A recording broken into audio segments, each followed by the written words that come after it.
executive action. Yeah. You know a little bit about that. I did. As the State Attorney General, I have, like you, Senator, had to fight this administration with your former boss, Governor Greg Abbott, and many other AGs around the country.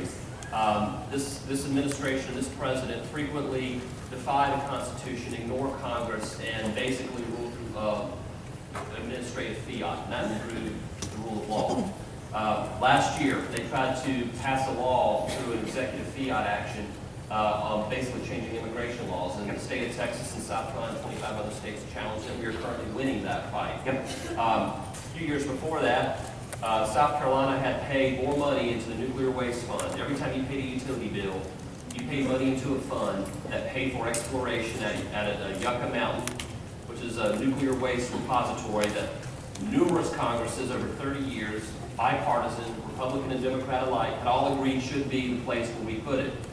The administration said, you know what? Y'all keep the nuclear waste. We'll keep the billions of dollars we've collected from you. Thank you. And the court said you can't do that. Just two examples. Senator, which executive actions of this president do you disagree with most, and why?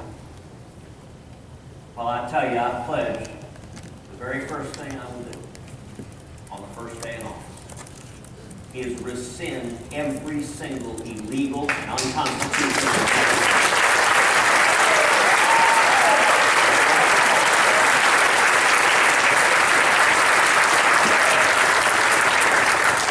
You know, in the previous Congress, I was the ranking member of the Constitution Subcommittee of the Senate Judiciary.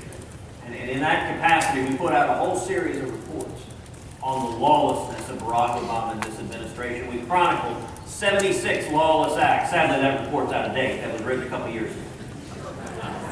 But 76 lawless acts from this administration, one after the other, ignoring the Constitution, ignoring the laws. You know, if you were to pick one, I think the one you highlighted, the President's executive amnesty. A couple of years ago, activists asked Barack Obama, said, will you grant amnesty by an executive? And the President said, I would like to, but I can't. I don't have the legal authority. Federal immigration law prohibits it. I don't have the constitutional authority. And he said, I am not an emperor. That's a quote from Barack Obama. I am not an emperor. Then just a few months later, partisan politics intruded, and guess what? He became an emperor. The exact same thing he said only an emperor could do, he turned around and said, we will ignore federal immigration law and decree amnesty. And you know who actually I think has put it best? There's a liberal constitutional law professor named Jonathan Turley. Now, Professor Turley is a man of the left. Professor Turley voted for Barack Obama in 2008. Jonathan Turley said, President Obama has become the embodiment of the imperial presence. Barack Obama has become the president Richard Nixon always wished he could be. That's an indictment from the left. Now, I will say one of the things that's unprecedented now is that the modern Democratic Party has acquiesced in this law. You look at the Senate Democrats, it is stunning that not a one of them, not a single one, can find the courage to stand up to a lawless president.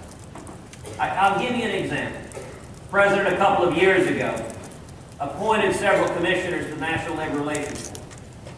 He did so using the recess appointment authority of the president, which applies only when the Senate's in recess. Here's the problem, the Senate wasn't in recess. And he just decreed, well, I say you're in recess. So I, as president, am going to say the Senate's in recess even when the Senate says we're not in recess. Now, look, this was brazen. There were 55 Democrats in the United States Senate. Do you know how many Democrats stood up to the president? 0. Look, there was an era not too long ago when you would have the old bulls of the Senate, the lions of the Senate. There would be the Mike Mansfield, there would be the Ted Kennedys, or the Robert Byrds, that would have taken on a Democrat in their own party, would have said, no president has the power to take the authority of the United States Senate under the Constitution. Not this Senate. You know, it went to the Supreme Court, 9-0. Said, of course, the president can't declare the Senate in recess when it ain't in recess.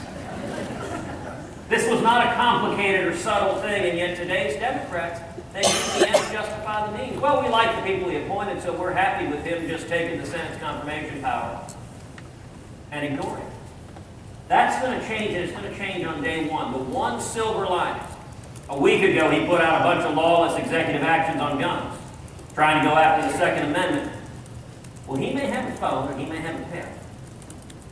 But if you live by the pen, you die by the pen.